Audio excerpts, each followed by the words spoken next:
There's a clump in your garden gone hollow in the middle, green and healthy round the edge, dead in the center, like somebody stubbed a cigarette out in it. That plant is not sick. It is not old. It is strangling itself, and it has been telling you so for 2 summers. August is when you fix it. Not all of them, though, and that is where this gets expensive. 6 of the plants on this list will die if you put a spade through them. People do it every year, in good faith, because a list somewhere told them to. 2 of the ones you keep seeing on those lists don't belong there at all. I'll show you which. And number 1 in the second half is the one Americans kill most often, usually in May, usually while it is still alive. I'm Walter, 35 years of notebooks. Number 7, bearded iris. I gave this one the whole ending of my last video, so I'll be quick. But it has to be on the list because there is no honest August division list without it. July and August is the window. The extension services are unanimous on that one, and it is the only plant here where doing it now genuinely beats doing it in spring. Lift the clump. Break the rhizomes apart where they want to come apart, those thick knuckles of root sitting half out of the soil. Throw away the old woody middle section. Keep the young outer pieces with a fan of leaves on each. Then the part that kills more irises than anything else in this country. Set it shallow. The top of the rhizome stays bare to the sun, like a potato you didn't quite cover. Bury it and it rots. Every 3 to 5 years. Crowded iris quit flowering, and a crowded clump is also where borers set up house. That's it. On to the ones I have not covered. Number 6, yarrow. The flat-topped one with the ferny leaves, in yellow or that dusty rose or the deep brick red. Here's the thing about yarrow. It does not need dividing on a schedule. It tells you. Walk out and look down into the middle of the clump. If there's a bare brown patch in the center and all the growth has run to the outside, that's the plant asking. If the middle is still full, leave it be. That's just fine. Another year won't hurt it. Clemson puts it at every 2 or 3 years, spring or fall, and Illinois lists it among the plants that take a fall division without complaint. When you do it, it's easy work. Yarrow roots run shallow and sideways, so a spade goes in without much fight, and the clump comes apart in your hands more often than not.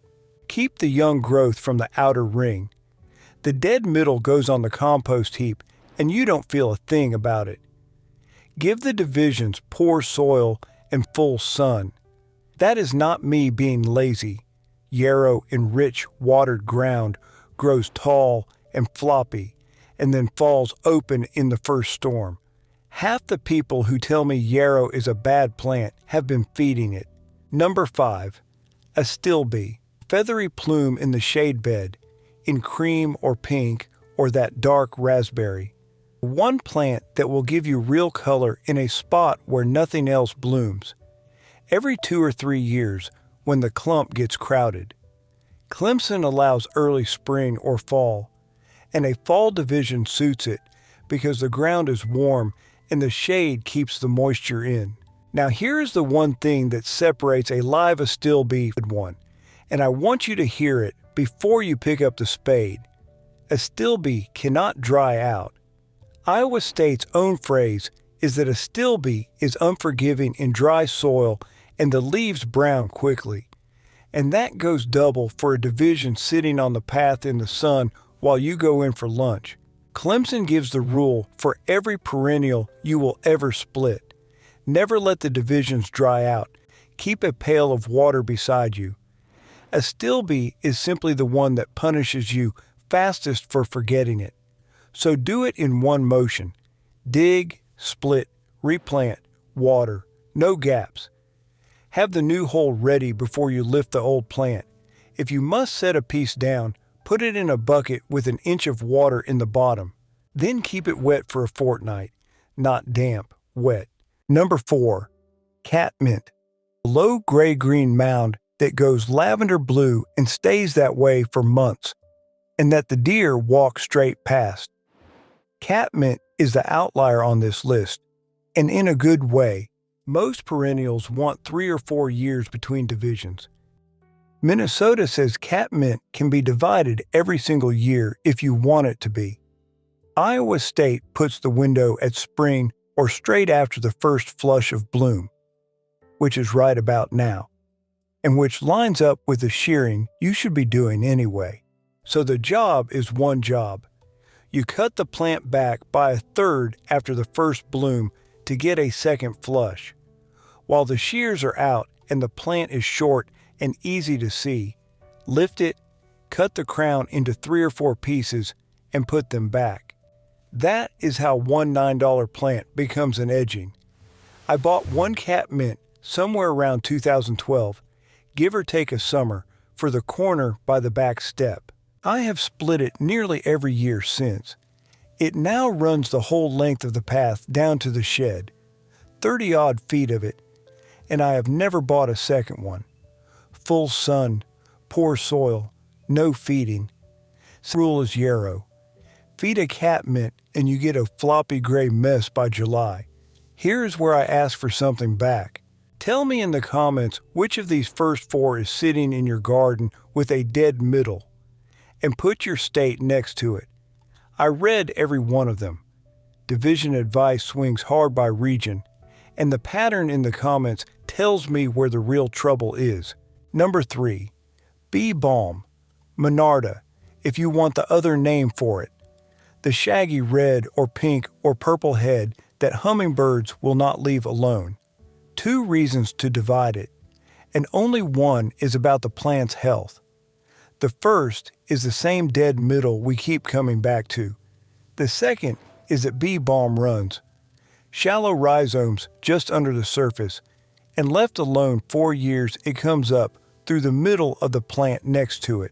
Now I'll be straight with you about the timing, because the extensions do not fully agree here. Iowa State says spring is best. Clemson says spring or fall.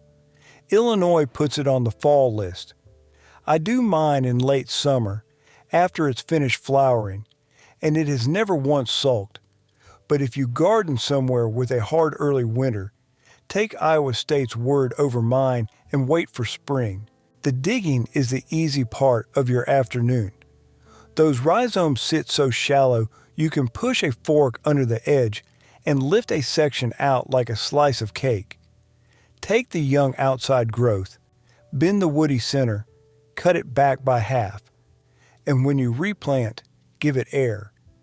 Bee balm crammed against a fence gets powdery mildew every August as regular as a calendar. Spacing and dividing are the cultural half of the fix, but state is blunt that the most effective step is buying a resistant variety in the first place. Illinois names 4: Jacob Klein, Coleraine Red, Violet Queen, and Garden View Scarlet.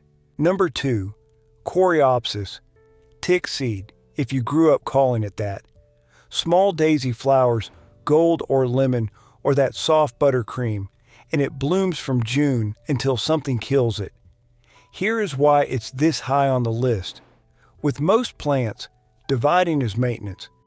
It keeps a good plant good. With coreopsis, dividing is what keeps the clump worth looking at.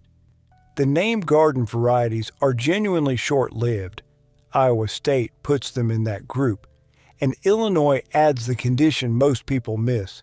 They are shortest-lived where the ground drains badly. Leave one alone and it thins, flowers less, goes bare in the middle, and you assume you did something wrong. You didn't. That's the plant. Iowa State names coreopsis for spring or late summer division, and Clemson puts it at every 1 or 2 years to keep the vigor up. The shortest interval of anything here. It will not make the plant immortal. It will keep it flowering. A woman used to come to my counter every other spring for a new coreopsis. Same variety, same corner of her garden. Some around 2008 and for years after. She thought she was killing them. Nobody told her the plant was doing exactly what it does, and that a spade in August was the whole answer. She stopped buying them the year I finally said something. Full sun. Do not feed it. Cut it back hard after the first flush and it comes again. Number 1. Siberian iris. Not the bearded one from earlier. This is the slim, grassy one with narrow, upright leaves and a smaller, finer flower in blue or violet or white. Different plant, different rules. Minnesota says Siberian iris is best divided in fall. Illinois puts a date on it, early September, and adds that every division needs at least one fan of leaves on it to be worth planting. That is your window, and it is open right now. But I want to prepare you for what you'll find.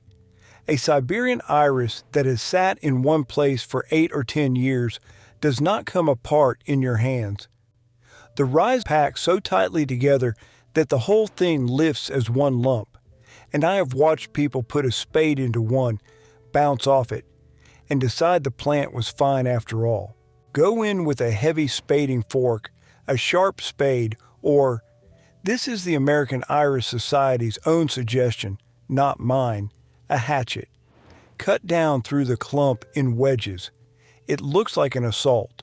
The plant does not care. Throw the dead middle away and keep the outer wedges. Now plant them with 1 to 2 inches of soil over the top, genuinely covered, unlike the bearded kind that sits with its back in the sun. Then keep them watered for 6 to 8 weeks while they root in. One more thing, and it's the honest bit. Iowa State says Siberian iris rarely needs dividing at all. So if yours is flowering well and the middle is still green, put the saw down and enjoy your afternoon.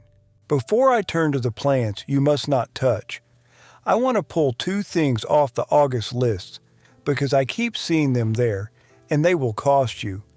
Sedum, the upright kind, autumn joy, and its relations.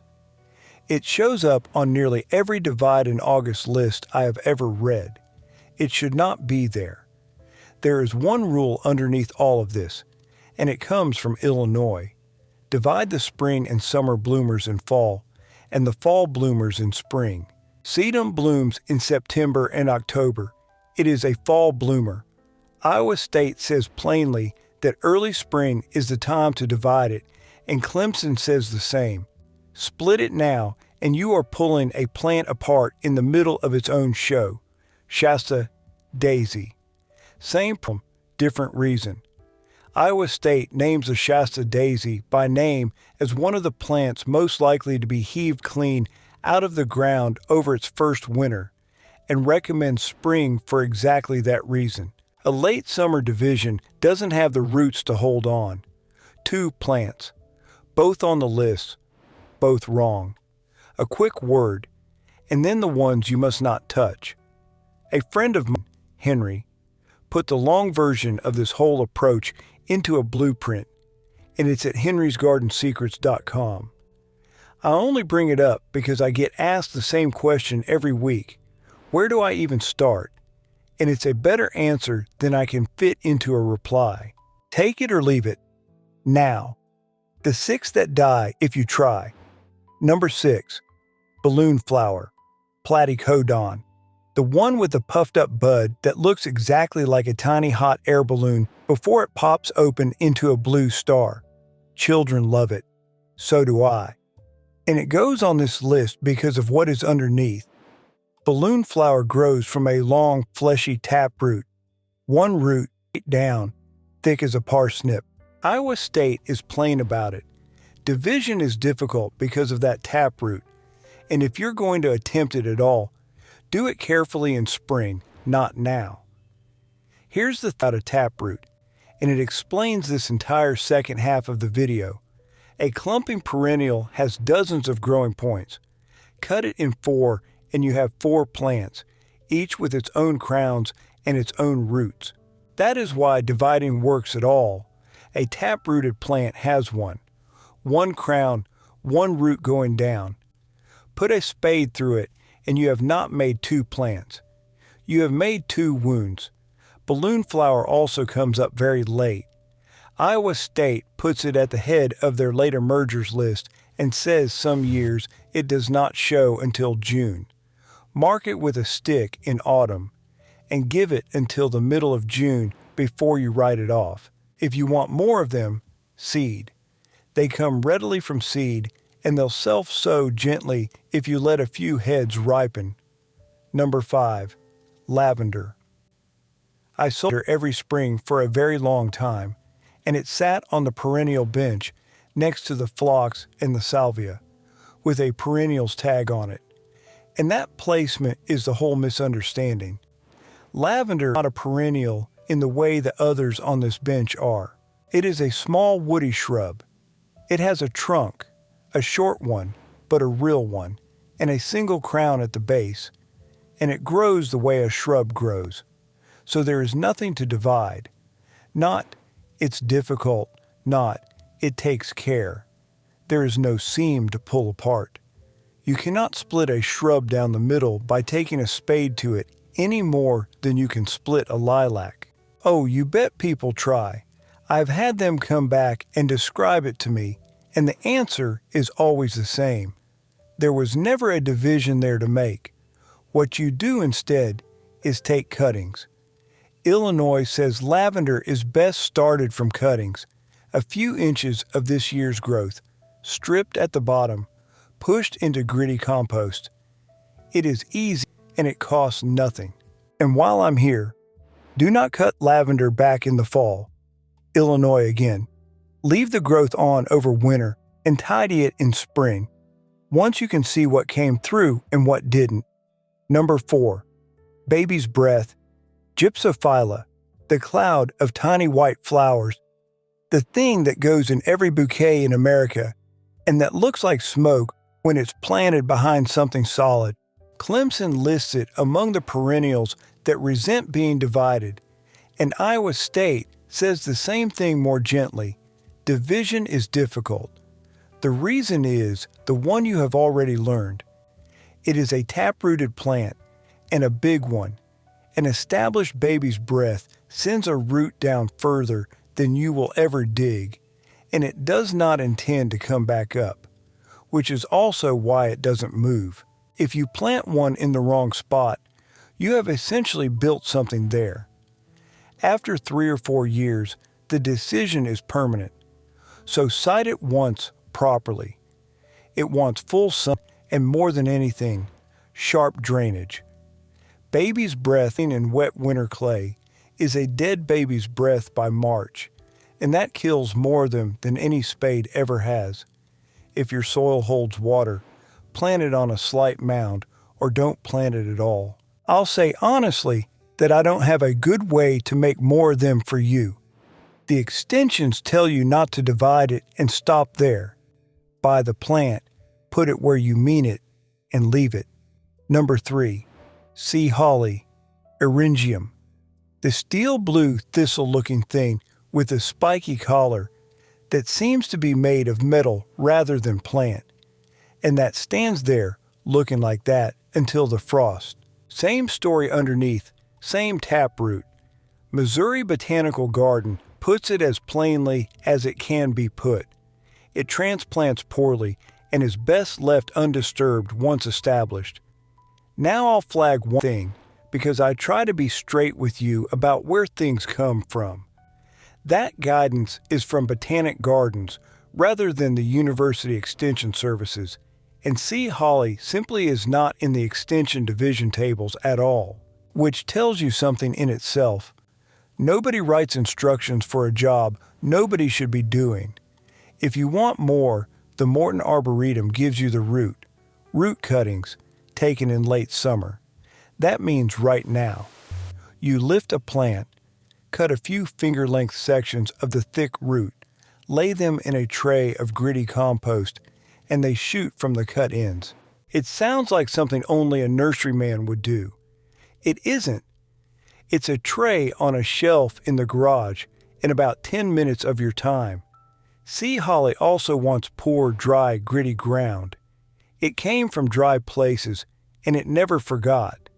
If you want the rest of the book, one video a week, mostly this: what earns its place in an American backyard and what only looks good on a bench in April. Subscribe and it'll find you. Number 2. Gas plant, Dictamnus. Most of you have never grown one, and some have never heard of it, and there is a reason for that. The same reason it's on this list. But before anything else, a warning I am not going to soften. Gas plant is in the citrus family, and its sap carries the same kind of compounds behind wild parsnip and giant hogweed burns.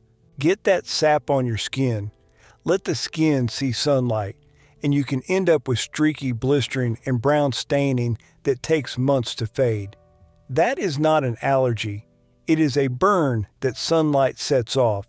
It can happen to anybody, and doctors mistake it for poison ivy often enough that people go on getting caught by it, summer after summer, without ever knowing what did it. So, gloves and long sleeves anytime you touch it. Wash straight away and keep that skin out of the sun for a couple of days. The foliage does smell of lemon peel. Enjoy that from a step back, not with your bare hands. Right. With that said, spikes of white or soft pink in early summer. Glossy leaves that stay clean all season. And on a still, hot evening, the oil off the old flower heads will catch a match. A brief flare does the plant no harm. That is where the name comes from. I saw it done exactly once in a customer's garden somewhere around 1996, give or take a summer. One match, one blue flicker, gone before you could point at it. Her plant had been in that spot longer than she had owned the house. And that is the important part. It lives for decades. Iowa State's instruction is one sentence, and it is not ambiguous. Division is difficult. Plants are best left undisturbed, and you start new ones from seed. That seed is slow, 3 to 4 years before a seedling flowers, which is exactly why nobody stocks it, and why I never once sold one at the counter. A plant that takes 4 years to look like anything does not move off a bench in May. So if you have one, you have something. Leave it where it is. Number 1. Butterfly weed. Flat orange head on stiff stems, the one the monarchs need. And this is the plant Americans kill most often, not with neglect, with a spade. Taproot like a carrot, straight down. Iowa State, Illinois, and Clemson all say it. It will not be divided, and it does not want to be moved. But that isn't how most of them die. It is one of the last things in your garden to wake up, often not until well into May. Every spring people look at bare patch, decide last year's plant is gone, and put a fork through a living root. Mark it in autumn, a stick, a stone, anything. And if you want more, you don't buy them, you sow the seed. It's the one plant on this list that gives itself away for free. Here is how to decide without a list. Dig one up and look. Many crowns knitted together, growing outward, dying in the middle. That plant wants dividing. One thick root heading straight down. Leave it alone and take seed or cuttings instead. Get the divisions in 4 to 6 weeks before the ground freezes. Not before first frost, before the ground freezes. Then straw over them in late fall, or winter lifts them right back out. Which one has the dead middle at your place? Tell me below, with your state. The coffee's still on. Come back soon.